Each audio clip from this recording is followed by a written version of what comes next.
সাজেকে গেলে এই street ফুডগুলো miss করলে কিন্তু পুরো সাজেক এক্সপিরিয়েন্সটাই ইনকমপ্লিট।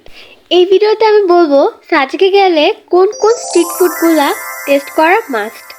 হেলিপ্যাডের পাশেই লাইন দিয়ে ছোট ছোট স্ট্রিট ফুডের অনেকগুলো দোকান, আর সেখানেই আমি এই সকল স্ট্রিট ফুডগুলো ট্রাই করেছিলাম।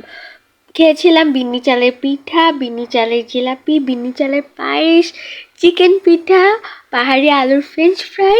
আর পাহাড়ে যাবার মোমো ট্রাই করব না তা কি হয়, তাই ট্রাই করেছিলাম মোমো। বিন্নি চালের পিঠাটা মোটামুটি লাগলেও বিন্নি চালের জিলাপিটার টেস্টটা খুবই মজাদার ছিল। আমার কাছে তো একদম নর্মাল জিলাপির মতো লাগে নাই, একটু অন্যরকম টেস্ট লাগছিল। আর এত মুচমুচে ছিল, গরম গরম ভেজে দিচ্ছিল সব কিছু।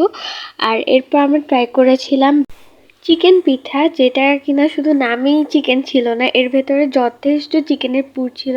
আর এইটা ওইখানে মাস্ট ট্রাই, কেননা আমার কাছে খেয়ে যেই কয়টা জিনিস আমি খেয়েছি তার মধ্যে এটা আমার কাছে বেস্ট লেগেছিল। আর এটা এত মজা ছিল যে আমি অলরেডি 2-3টা খেয়ে ফেলেছিলাম। আর সাইজে যথেষ্ট বড় ছিল। পাহাড়ি আলুর ফ্রেঞ্চ ফ্রাই আমরা নর্মাল যে আলু খাই ওই আলুর মতো না, টেস্টটা অন্যরকম ছিল। পুরো একদম মনে হচ্ছিল আমি চিজ খাচ্ছি। আর এটা দেখতেও আমাদের নর্মাল আলুর মতো না, লম্বা লাঠি মতো একটু হলুদ রঙের লাগছিল। আমি জিজ্ঞেস করতেছিলাম, মামা এটা দিয়ে কি তরকারি রান্না করা যায়? বলতেছিল যে হ্যাঁ, পাহাড়িরা এই আলু দিয়ে তরকারিও রান্না করে। আমরা যেরকম আলু যেসব মানে ভর্তা থেকে শুরু করে সব কিছু রান্না বান্না ইউজ করি, আমাদের আলু ঠিক সেই রকমভাবে এই আলুও সব কিছুতে ইউজ করা হয়। স্বাদে একদম চিজের মতো ক্রিমি, আমাদের চেনা আলুর মতো কোনো মিলই নেই এর সাথে। আর বিন্নি চালের পায়েসের টেস্টটা অন্যরকম ছিল, চালটা অনেকটা আঠা আঠা ছিল। আর স্মেলটা খুবই সুন্দর ছিল। আর মিষ্টি অত বেশিও ছিল না, খাওয়া যায়। আমি যেমন অতটা বেশি মিষ্টি পছন্দ করি না, আমার কাছে ভীষণ ভালো লাগছিল তবুও এই পায়েসটা।